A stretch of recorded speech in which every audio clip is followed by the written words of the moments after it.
também a gente comentar que essa Antioquia não é a Antioquia da Síria, não é?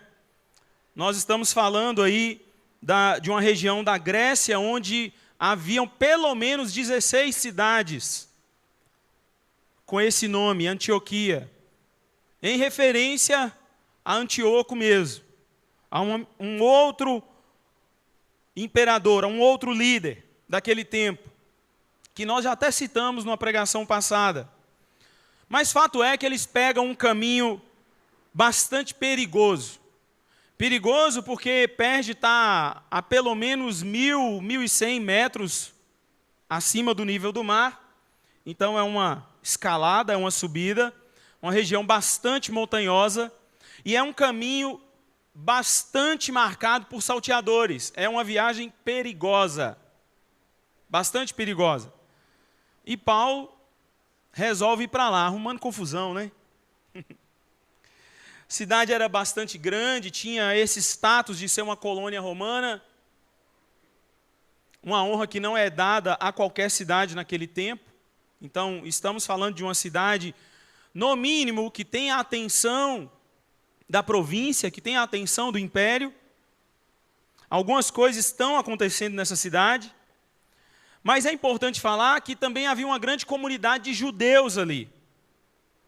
E ainda falando sobre esse texto, se a gente ampliar um pouco mais o contexto, nós estamos falando do cativeiro babilônico. Quando, tempos atrás, judeus se espalharam por todo o império babilônico, com cativeiro, mas após esse período, esses judeus se espalham por diversos lugares, né? Alguns ficaram na Babilônia, outros vão para outras nações. Um número reduzido de judeus volta para a Judéia. E onde esses judeus ali se juntavam, especialmente 10 líderes ali, pelo menos, formava-se uma sinagoga. Então, cidades importantes do império tinham essas sinagogas, né? Esses lugares onde judeus se reuniam para ler a palavra, para ler os profetas, para ler a lei, para cultuarem. E é isso que está acontecendo em Antioquia da Psídia. Não muito diferente do que acontece em vários lugares. Mas eu quero apontar aqui para vocês, já ainda nesse texto, alguns destaques e já algumas aplicações. O primeiro destaque que eu faço aqui no verso 13, João os deixa ali e volta para Jerusalém. E uma coisa que é importante a gente destacar aqui e já trazer uma aplicação para a sua vida, fique ligado, ligada, porque já é para você trazer uma aplicação para a sua vida. É que mesmo em meio ao avanço do Evangelho, mesmo o poder de Deus sendo manifesto, nós estamos vendo isso aqui no texto bíblico, claramente Deus está usando esses homens para a propagação do Evangelho, para a expansão do Evangelho. Tem muita coisa boa acontecendo, mas eles são homens, eles são frágeis, eles são limitados. E João Marcos os deixa. Isso já é um ensino para nós hoje. Para o nosso tempo, então, é um ótimo ensino, porque nós vivemos num tempo onde se tem relacionado um certo idealismo de vida perfeita, de vida sem problemas, com a espiritualidade que emana da palavra. Você está entendendo?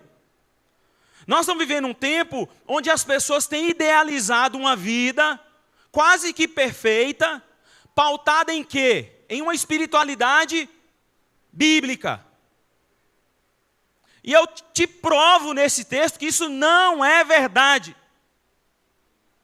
Porque o que está acontecendo aqui? Os caras se juntaram, a igreja formou, a igreja impôs as mãos, a igreja orou, os caras estão animados, o negócio estão animados, está tudo acontecendo, vamos para lá agora. Opa, para lá não vou não. Pode ir sozinho. É muito bom ver essa humanidade em meio ao poder de Deus. Porque é assim que Deus faz a sua obra. Louvado seja Deus, que Ele faz assim. porque ele nos surpreende o tempo todo, e esse texto, então, vai nos surpreender o tempo todo. Mas isso já não é, aliás, isso não é uma realidade, isso deve ser uma aplicação para a nossa vida. Algo que eu aprendi certa vez com o livro do Tim Keller, Deuses Falsos. Ele fala mais ou menos assim: a Bíblia não é um conjunto de histórias perfeitas com lições morais, com heróis perfeitos. A Bíblia fala muito mais sobre a história da queda da humanidade, onde nela cada fragilidade é intencionalmente exposta. E ao contrário do que muita gente pensa, cada uma dessas fragilidades apontam para a necessidade de um Salvador. Porque a Bíblia é sobre a história do Salvador. A Bíblia é sobre Cristo. A Bíblia é sobre o Rei glorioso. E não sobre nós. Mas, seguindo, no verso 14, nós podemos ver que eles prosseguem até Antioquia da Psídia. E outra aplicação que eu trago, com base no que eu já citei para você, sobre a dificuldade do caminho, sobre o perigo de fazer aquela viagem em relação à presença de salteadores, é que nós precisamos aprender que quando nós nos dispomos a comunicar o Evangelho, a servir a Deus em prol do seu reino, os destinos que muitas vezes nós recebemos não são confortáveis. Pelo contrário, são desconfortáveis. Posso te dar certeza disso.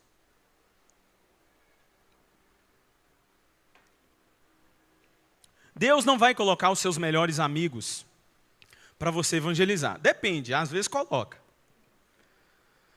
E lembre que evangelizar aqui não é só falar para quem não conhece Jesus. Evangelizar é falar do Evangelho. Você fala do Evangelho o tempo todo.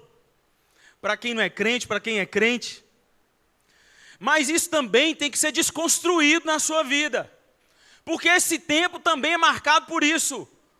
Uma turma, uma geração que só faz aquilo que tiver confortável.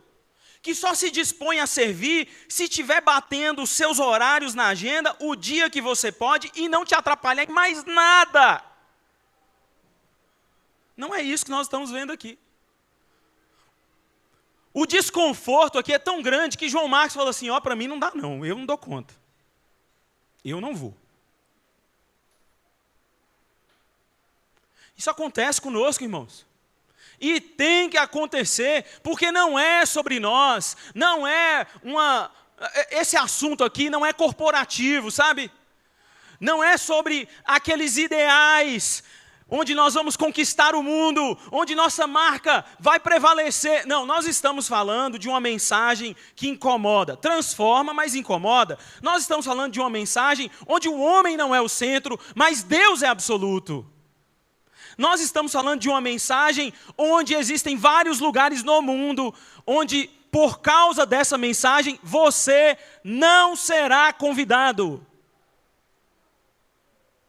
Mas Deus vai te mandar aí, e você vai chegar aí, ó.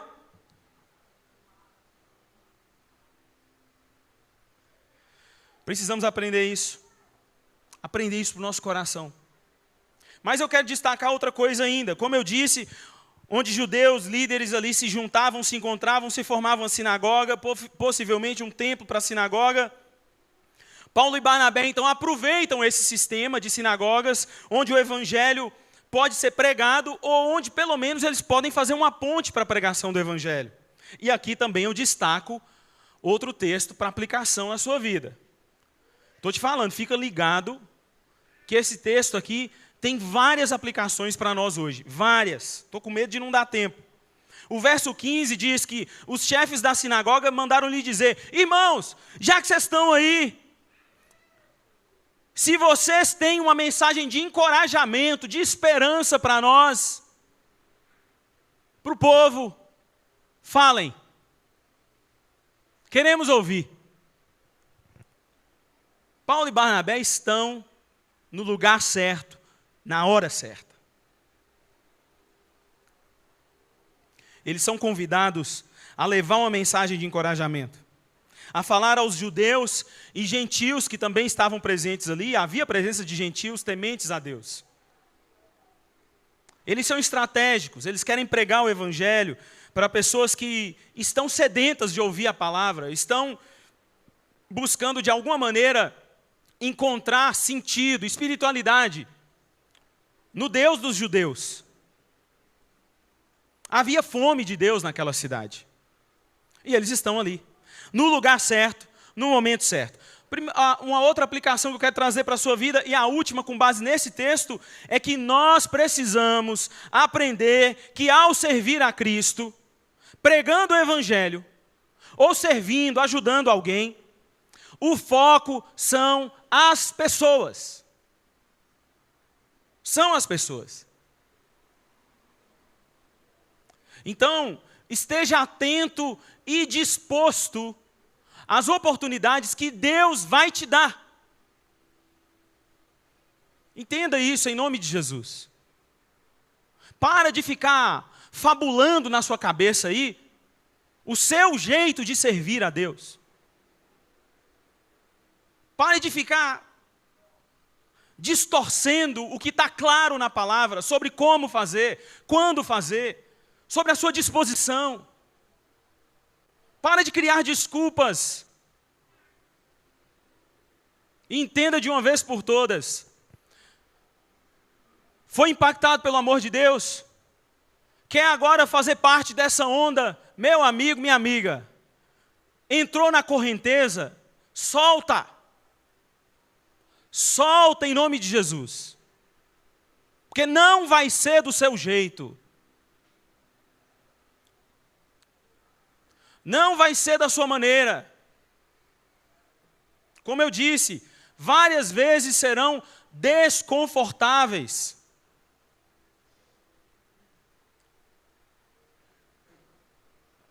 Mas se entendeu, se é fruto, se é produto dessa graça que te alcançou, e agora você quer fazer parte disso, então faça parte, se entregue em nome de Jesus. E se disponha. É assim que nós vamos servir. É esse tipo de cristão que a nossa cidade está gritando, não está clamando não, está gritando.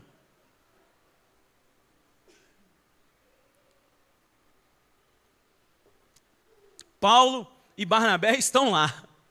Chegam para a sinagoga e ficam lá. E os homens falam assim: opa, se vocês têm algo a dizer, nós queremos ouvir. Pois não, nós temos. E agora nós vamos ao segundo trecho da palavra, que eu te convido a ler agora do verso 16 ao verso 23. Pondo-se em pé, Paulo fez um sinal com a mão e disse, verso 16, irmãos: israelitas e gentios que temem a Deus, ouçam-me.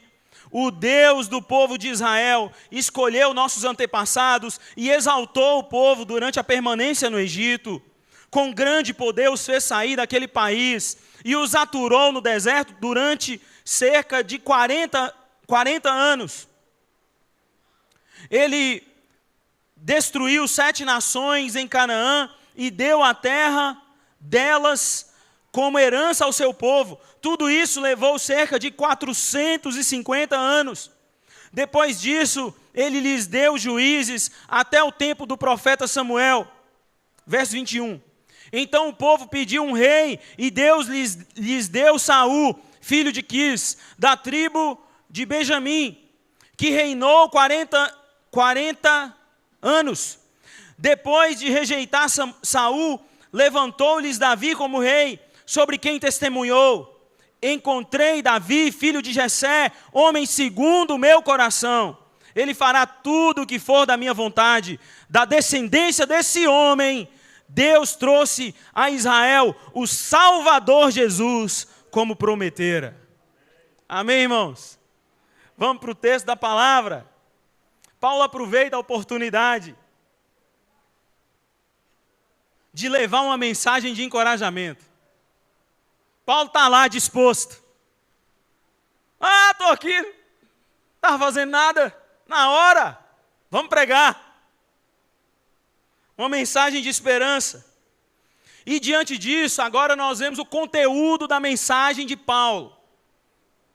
E a mensagem de encorajamento pedida pelas pessoas da sinagoga e oferecida por Paulo, pasmem, é o Evangelho. É isso mesmo, isso que vocês estão ouvindo. A mensagem de encorajamento de Paulo é o Evangelho. Parece ser lógico, mas não é. Pelo menos para o nosso tempo, não é. Talvez você já pode trazer uma aplicação aí para a sua vida. Por incrível que pareça, o que nos faltam hoje não são pessoas com sede, mas são pessoas com água. Água viva para ser oferecida. Estamos nos acostumando a ouvir palavras de encorajamento onde tem tudo, menos o Evangelho. E eu quero destacar aqui alguns motivos. Eu não sei se os irmãos estão me acompanhando aí. Se tiverem, eu coloquei esses motivos para vocês. Mas cristãos, no presente tempo, não têm falado do Evangelho como uma mensagem de encorajamento, porque não conhecem a mensagem. Simples assim. Não buscam, não desenvolvem sua espiritualidade. Ou seja, o sentido da sua vida a partir do Evangelho.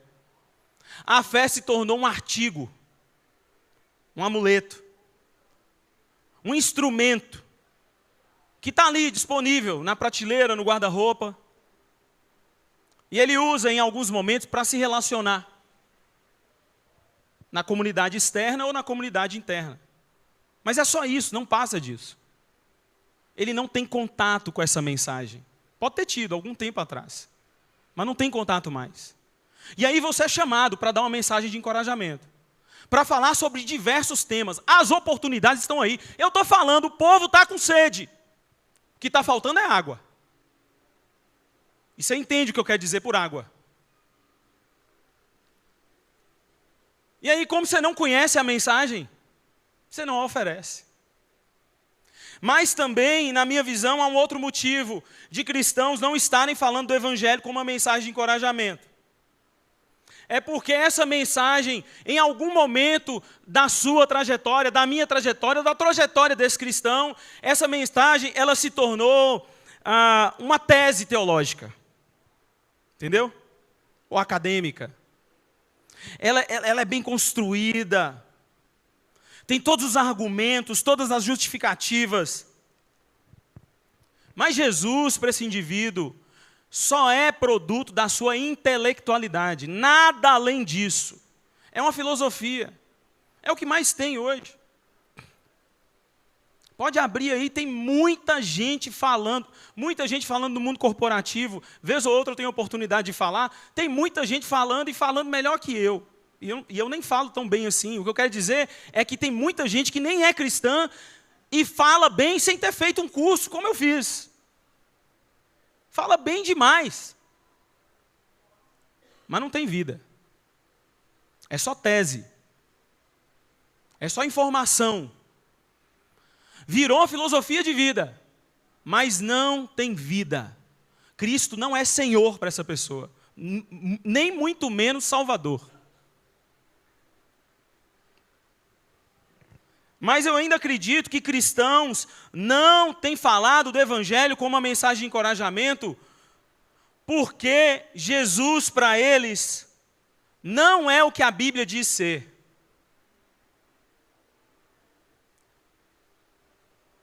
São pessoas que ainda não tiveram um encontro genuíno com Cristo. Cristo para eles não é um Salvador, não é Senhor de suas vidas.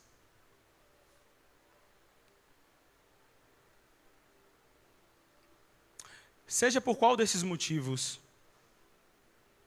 se você se encaixa num deles, ou se você se identifica com algum deles, o objetivo aqui não é te enquadrar em algum deles, é despertar sua atenção para isso.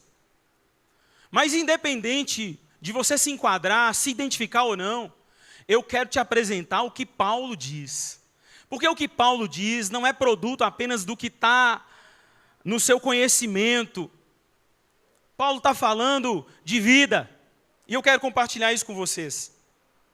Já destacando o verso 16. Porque ele chama a atenção dos israelitas e dos gentios, dizendo: ei, israelitas e gentios que temem a Deus. Que temem a Deus. Provérbios 28:14 diz que feliz é o homem que sempre teme ao Senhor. E o temor na Bíblia não é esse temor ensinado aí nas séries, nos filmes. Os textos bíblicos do Antigo Testamento que revelam o sentido de temor se referem a um relacionamento. Temer na Bíblia significa você ser dominado por aquilo, você ser sobrepujado por aquilo, como diz a Bíblia. Temer o Senhor é sobre ser tomado de espanto diante da grandeza e da beleza de Deus. É não se contentar mais, é não se segurar mais diante de tamanha graça, de tamanha misericórdia. Como que Deus me amou? Esse Deus que eu estou conhecendo na palavra, eu sendo tão pequeno, tão pecador, tão miserável, como isso pode acontecer? E aí esse indivíduo é tomado pelo temor ao Senhor. Ele não enxerga mais sentido em sua vida. Ele só enxerga sentido vivendo para esse Deus. É por isso que Paulo fala na carta aos Coríntios que depois que ele foi constrangido pelo amor de Deus, ele não quer viver mais para si, mas ele quer viver agora por aquele que morreu e ressuscitou. Temor ao Senhor. Então, essa já é uma primeira aplicação diante desse destaque aqui no texto. Tema ao Senhor. Peça a Ele. Senhor, se revela a mim na Tua palavra, se revela a mim nas devocionais que eu vou fazer agora, para que eu tema o Senhor, para que eu fique assim, espantado, para que eu fique completamente impactado pelo Teu poder, por quem o Senhor é. Me ajuda, Senhor, a não me encantar mais com as riquezas, com os negócios, com as grandes transações, com os perfis que têm 1, 2, 3 milhões de seguidores. Me ajuda, Senhor, a me encantar, a ser impactado pelo Senhor, por quem o Senhor é. Essa é a palavra de Paulo para essas pessoas. Mas do verso 17 ao 20, ele dá início à eleição soberana de Deus. Ele fala que Deus, ou melhor, o Deus do povo de Israel, escolheu os nossos antepassados. Ou seja, ele chama um povo para ser o seu povo. Paulo faz um resumo da história de Israel, dá uma breve visão panorâmica de toda a história da redenção. Fala sobre como Deus levanta o seu braço forte diante da face do faraó e liberta o povo da escravidão. Então, diante desse trecho, eu quero também destacar aqui 4 aplicações rápidas. O verso 17 diz que o Deus do povo de Israel, escolheu nossos antepassados e exaltou o povo. Deus decidiu e escolheu amar o povo que chamou de seu povo. Deus que escolheu. Nós ganhamos uma nova identidade. O povo de Israel é o povo de Deus hoje. E nós só somos o povo de Deus porque Deus escolheu o seu povo. Porque Deus resgatou o seu povo. Entenda isso. Nós não nos identificamos pela cor das cadeiras, pela cor das paredes. Isso é o que as pessoas dizem. Você que faz parte dessa igreja aqui, ou está vindo nessa igreja há um bom tempo, sabe que a gente já fala isso. Nós não somos um lugar construído. Nós somos um povo que se reúne em torno do Cristo vivo. Foi Deus quem nos chamou, foi Deus quem nos resgatou, foi Cristo quem nos salvou. Essa é a nossa identidade.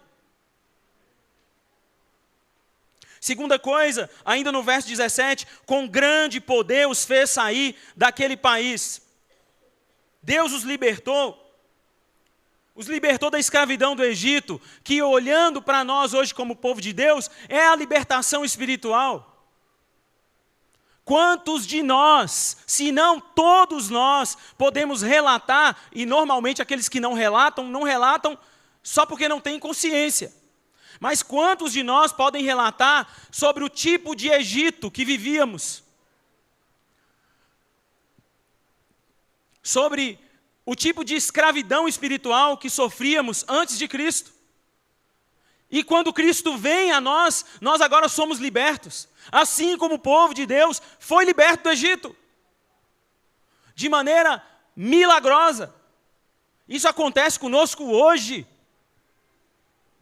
Nós estamos tendo o privilégio de ver pessoas aqui nessa comunidade se convertendo. Isso não é um privilégio só para crente novo. É porque o crente velho para de olhar para essas coisas. O crente velho se esquece.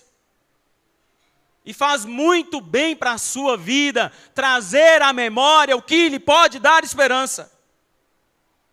Lembrar a lama na qual você estava e aonde Deus te colocou hoje.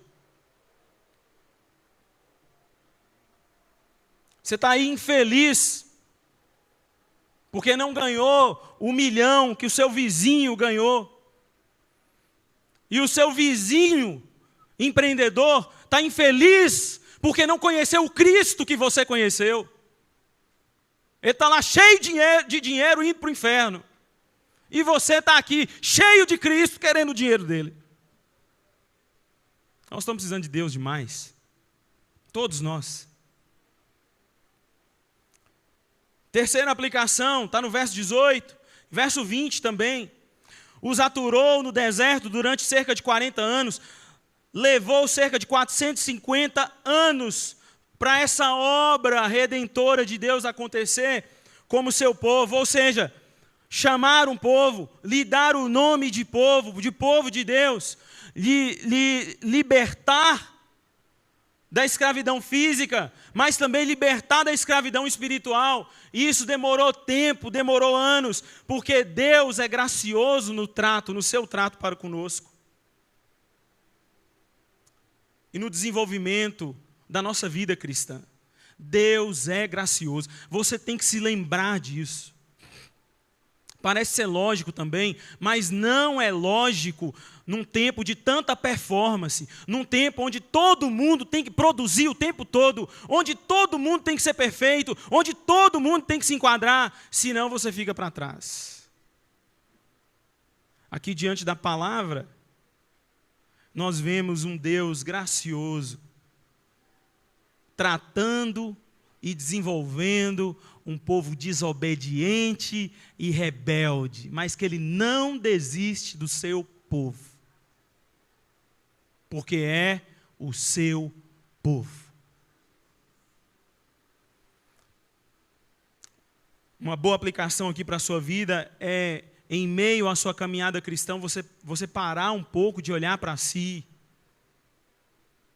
e olhar para o Cristo, e olhar para aquele que te sustenta. Mas uma outra aplicação é que Deus é santo e dá condições físicas e espirituais para que o seu povo também seja santo. O verso 19 diz que ele destruiu 7 nações em Canaã e deu a terra delas como herança ao seu povo. Sabe por quê? Porque em meio àquelas nações havia idolatria, em meio àquelas nações havia pecado, em meio àquelas nações não havia mais Deus.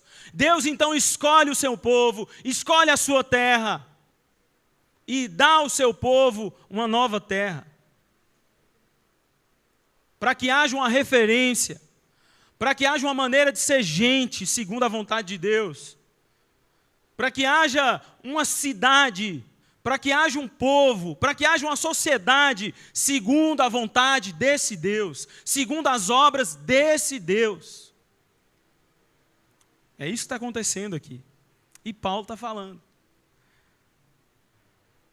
Michael Gorin, ele fala algo interessante no seu livro Igreja Missional, e eu vou citar só esse texto. não vai dar tempo de falar tudo. Ele diz assim: o povo escolhido de Deus não existe para si mesmo. Não tenho esse texto, eu coloquei, mas não foi aí para vocês. Antes existe para a glória de Deus e sua missão, em favor de outros a quem a missão de Deus é dirigida. Eles realmente são escolhidos por Deus para desempenhar um papel prescrito na missão divina de restaurar a criação e glorificar a Ele. Mas essa escolha é em favor do mundo. O povo de Deus está orientado para duas frentes, isto é, para Deus e para o mundo. Ambas são necessárias. Ignorar uma delas significa distorcer a identidade do povo de Deus. A comunidade chamada por Deus existe como lugar em que Deus inicia sua obra de restauração e como um canal pelo qual a salvação pode fluir a todos os povos. E tudo isso para o louvor da sua glória. O povo de Deus foi chamado para a sua glória. E ser chamado para a sua glória é ser luz para as nações.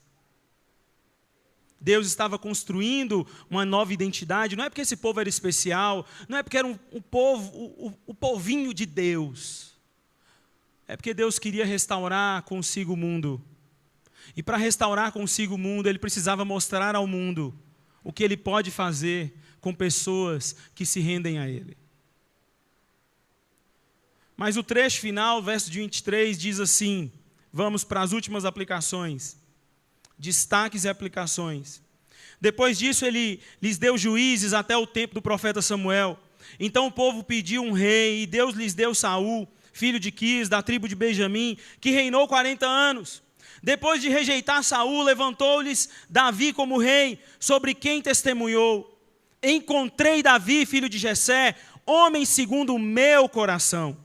Ele fará tudo o que for da minha vontade. Da descendência desse homem, Deus trouxe a Israel o Salvador Jesus, como prometera. Paulo, então, dá sequência ao seu sermão, à sua pregação, resumindo Número, Josué e Juízes. Fala sobre como Israel foi governada pelos patriarcas. Aliás, como antes ela foi governada pelos patriarcas e pela monarquia, mas agora ele dá juízes. E esses juízes eram líderes levantados por Deus, soberanamente, sendo homens, sendo falhos, mas levantados por Deus, oficiais levantados por Deus. Eles não reinaram como reis. Deus os escolhia individualmente. Deu-lhes Sansão, Gideão, Débora e tantos outros, que nós já falamos aqui na igreja. O interessante é que em meio a essa federação de juízes, o povo de Deus era claramente guiado por Deus, sendo rei, sendo Senhor, cuidando ainda do seu povo.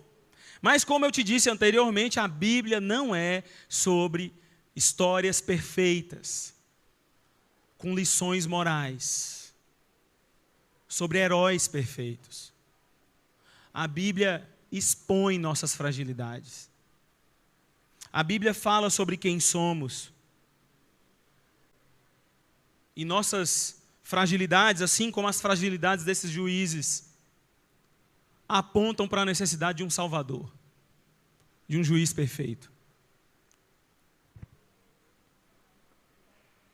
Paulo traz à memória que esse povo, mesmo com o governo de Deus, mesmo com a presença desses juízes eleitos por Deus, persiste insatisfeito.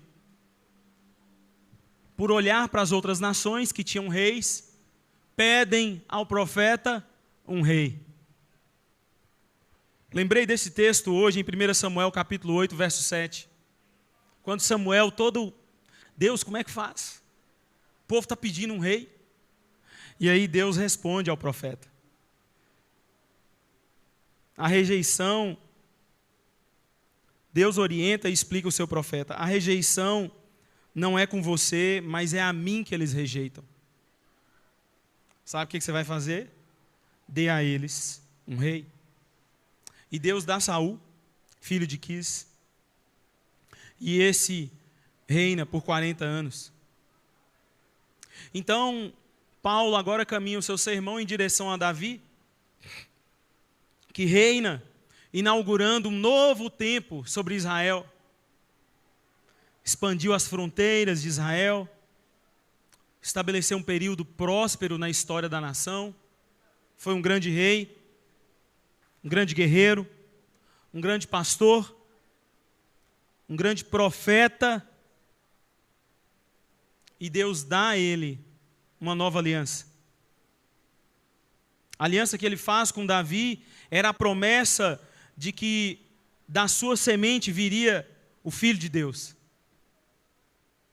Desse rei sairá o Senhor e Salvador do povo. Davi, que também não foi conhecido só por suas qualidades, foi um dos líderes mais sanguinários de Israel. Cruel, bárbaro, chefe de pecadores, dentre líderes do Antigo Testamento. Mas a característica que mais ressalta de Davi é que ele é um homem segundo o coração de Deus. Davi é um homem que busca o Senhor. Você lembra de quando ele ora ao Senhor: cria em mim, ó Deus, um coração puro. Restaura dentro de mim um espírito inabalável. Que confuso. Deus faz isso. Talvez para mostrar para essa nação que ela não sabe o que é melhor para ela. E aqui vai também algumas aplicações. O verso 20, Deus deu juízes no tempo do profeta Samuel.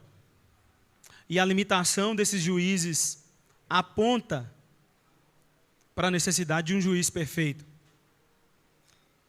O povo pede um rei, Deus dá Saul. E outra aplicação que nós podemos trazer aqui é que, assim como Israel, nós muitas vezes não sabemos o que é melhor para nós. Nós precisamos reconhecer a nossa dependência de Deus ao invés de rejeitá-lo. O povo de Deus tinha o governo de Deus, mas olhava para as outras nações e pede ao profeta um rei como as nações tinham. Mas Davi é um homem segundo o coração de Deus. E a aplicação que eu trago aqui para nós é que ele é alguém que deseja conhecer Deus profundamente. Apesar dos seus pecados, apesar de ser Davi, ele não se rende à sua pecaminosidade. Ele ama fazer a vontade de Deus. E ele cria na promessa de Deus de que viria um Salvador. Eu li no início do texto hoje uma pregação de Pedro, onde Pedro cita Davi. E Davi claramente fala da sua esperança no rei. Não o rei Davi, mas o rei que virá. Nós precisamos aprender, como Davi, a ser pessoas que, sim, são pecadoras, mas não se rendem à sua pecaminosidade. Querem buscar a Deus o tempo todo. Querem viver de Deus. Dependem totalmente do Cristo. Que, diferente de Davi, que esperava, agora nós já o recebemos. Esperamos a sua volta gloriosa, mas já o recebemos como Cristo. O último texto, eu quero apenas fazer um fechamento. Meu tempo já foi embora há alguns minutos, mas eu quero ler esse trecho aqui para vocês e deixar uma última aplicação para orarmos. Antes da vinda de Jesus, verso 24 de Atos 13. João pregou um batismo de arrependimento para todo o povo de Israel. Quando estava completando sua carreira, João disse: quem vocês pensam que eu sou? Eu não sou quem vocês pensam. Mas eis que vem depois de mim, aquele cujas sandálias não sou digno nem de desamarrar. Irmãos, filhos de Abraão e gentios que temem a Deus, a nós foi enviada esta mensagem de salvação.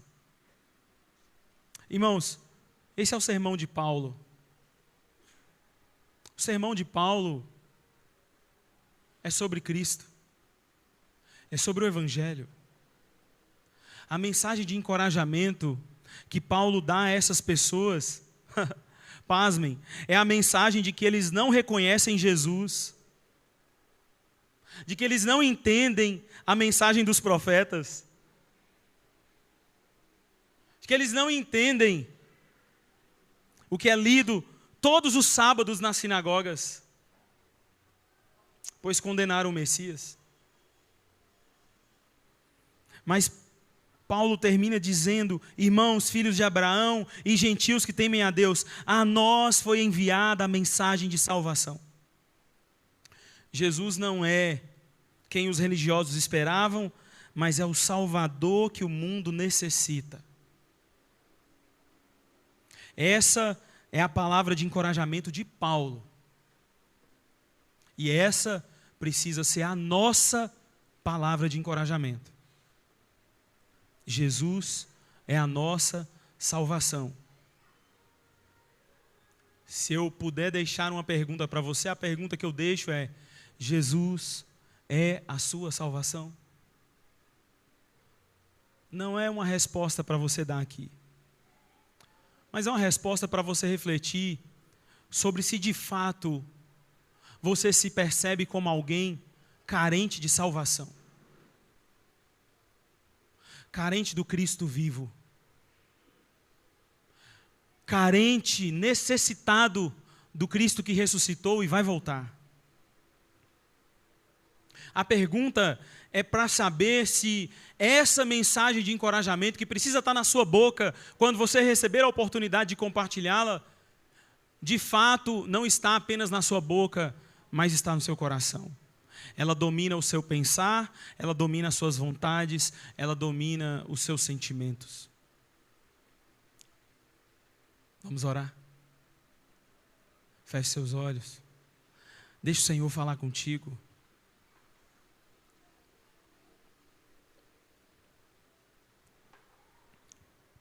Paulo diz a esses homens: o Cristo que eu prego não é o Cristo que os religiosos esperam, mas é a salvação que o mundo necessita. Deus, nós estamos aqui adorando o Senhor através de canções, orações, ouvindo Tua palavra que vem ao nosso coração, e nos resta fazer uma coisa: nos humilhar em Tua presença, para que todo aquele experimente essa boa humilhação, esteja essa pessoa onde estiver. Talvez é o seu primeiro dia, está conhecendo Jesus pela primeira vez, se humilhe. Fale em sua oração: ó Jesus, eu não te conhecia, a minha vida era só sobre mim. Eu estou entendendo que eu preciso ser salvo. Eu estou entendendo que eu não preciso de bons líderes humanos, assim como Israel. Eu não preciso de reis, presidentes, governadores. Não, eu preciso é de Cristo. Talvez você é um cristão há muitos anos, mas está precisando fazer essa oração. Uma oração de rendição ao Senhor. Senhor, me dá, Senhor, essa experiência de não apenas falar da salvação, mas de compartilhar a salvação, porque ela é real para mim. Se o Senhor não me salva, ai de mim. Oh Deus, é como se eu precisasse ser salvo todos os dias, enquanto o Senhor me salva eternamente. Eu preciso de Ti. Eu preciso da Tua palavra. Eu preciso que o Senhor seja minhas canções. Eu preciso que o Senhor seja o meu pensar.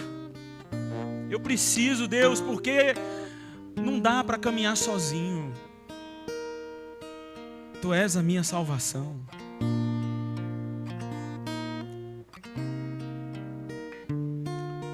Senhor, eu oro também nesse momento por esses que oram junto comigo. Intercedo, clamo, Jesus, para que o poder do Senhor se manifeste em cada coração.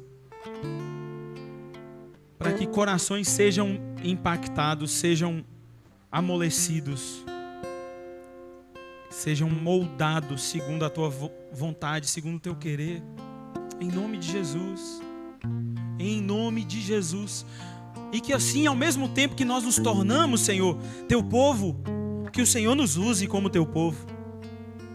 Para que talvez amigos, colegas possam chegar para nós e falar: como é que você está vivendo isso?